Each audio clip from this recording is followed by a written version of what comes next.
የ2026 የዓለም ዋንጫ የምድብ 2 ዳሰሳ። በምድብ 2 ካናዳ፣ ቦስኒያ ሄርዞጎቪና፣ ካታርና ስዊዘርላንድ ተደልድለዋል። እስቲ የመጀመሪያውን ሀገር ካናዳን እናድርግ። ካናዳ በቅጽል ስማቸው ቀዮቹ በመባል ይታወቃሉ። በሰሜን አሜሪካ ትገኛለች።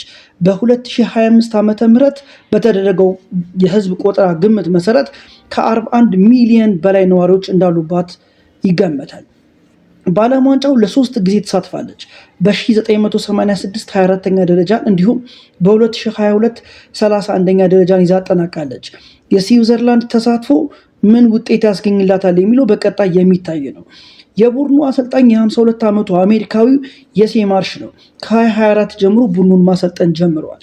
ለብሔራዊ ቡድኑ ብዙ ጨዋታ ያደረገው አቲባ ሃችሰን ሲሆን 104 ጨዋታዎችን ማድረግ ችሏል። ብዙ ግብ ያስቆጠረው ደግሞ ጆናታን ዴቪስ ነው፣ 39 ግብ በማስቆጠር። ከታዋቂ ተጫዋቾቿ መካከል የቡድኑ አምበል የሆነው አልፎንሶ ዴቪስ ይገኝበታል። የመጀመሪያ ጨዋታዋን ከቦስኒያ ሄርዞጎቪና ጋር በማድረግ የ2026 የዓለም ዋንጫ ፉክክሯን ትጀምራለች። ሁለተኛዋ ሀገር ቦስኒያ ሄርዞጎቪና ናት። በቅጽል ስማቸው ዘ ድራገንስ በመባል ይታወቃሉ። በደቡብ ምስራቅ አውሮፓ ትገኛለች። በ2023 ግምት መሰረት ከ3 ሚሊዮን በላይ ህዝብ እንዳለባት ይገመታል። ዋና ከተማዋ ሳራየቮ ይባላል። በዓለም ዋንጫ ስትሳተፍ የዘንድሮ ለሁለተኛ ጊዜ ነው። የመጀመሪያው ተሳትፎ ያደረገችው በ2014 ሲሆን በወቅቱም 20ኛ ደረጃን ይዛን አጠናቃለች። የቡድኑ አሰልጣኝ የ54 ዓመቱ ቦስኒያዊው ሰርጌ ባርባሬዝ ናቸው። ቡድኑን ከ2024 ጀምሮ ማሰልጠን ጀምረዋል። ለቡድኑ ብዙ ጨዋታዎችን ያደረገው በማንቸስተር ሲቲ ቤት የበለጠ እውቅናውን ያገኘው ኤዲን ዤኮ ሲሆን 148 ጨዋታዎችን ማድረግ ችሏል። ብዙ ግብ የሚያስቆጠረው ይህው ተጫዋች ነው። 73 ግቦችን ለብሔራዊ ቡድን ማስቆጠር ችሏል። ለቡድኑ የሚጫወቱት እንደ ዴቪድ ዜኮ ሻልከ፣ ሰኢድ ኮላሲኒያክ አትላንታ እና ኦማር ዴቪች ቤኔፊካ ይገኙበታል። የመክፈቻ ጨዋታዋን ከካናዳ ጋር በማድረግ ትጀምራለች። የምድቡ ሶስተኛው ሀገር ካታር ናት። ዘ ማይሮን ዋን በመባል ይታወቃሉ። በምዕራብ ኤዥያ ትገኛለች። በ2025 ግምት መሰረት ከ3 ሚሊዮን በላይ ነዋሪዎች ያሉባት ሀገር ናት። ዋናው ከተማዋ ደግሞ ዶሃ ይባላል። በዓለም ዋንጫ ስትሳተፍ የዘንድሮ ለሁለተኛ ጊዜ ነው። በ2022 አዘጋጅ ሀገር ነበረች። በወቅቱም 32ኛ ደረጃን ይዛ ማጠናቀቋ ይታወሳል። የብሔራዊ ቡድኑ አሰልጣኝ ስፔናዊ የ59 ዓመት ጎልማሳ ዩሊያን ሎፕቴጊ ናቸው። ቡድኑን ከ2025 ጀምሮ ማሰልጠን ጀምረዋል።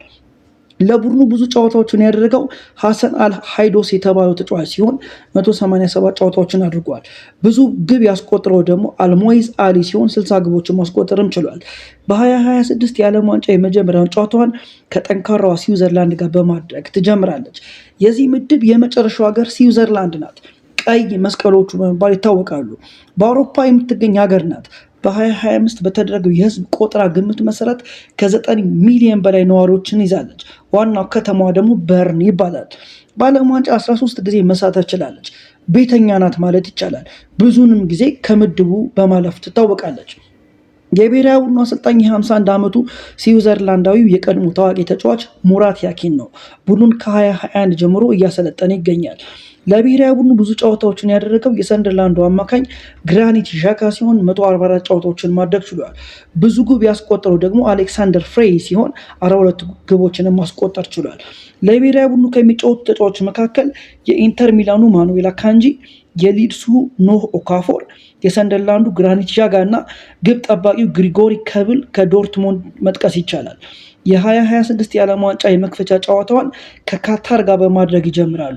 በዚህ ምድብ በቀዳሚነት ለማለፍ እድል አላት እየተባለ ይገኛል።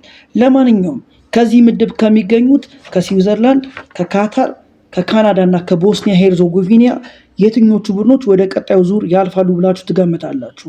በቀጣይ የሚታይ ነው የሚሆነው። ይህንን ቪዲዮ ሰብስክራይብ፣ ሼር፣ ላይክ በማድረግ ቤተሰብ ሁኑ።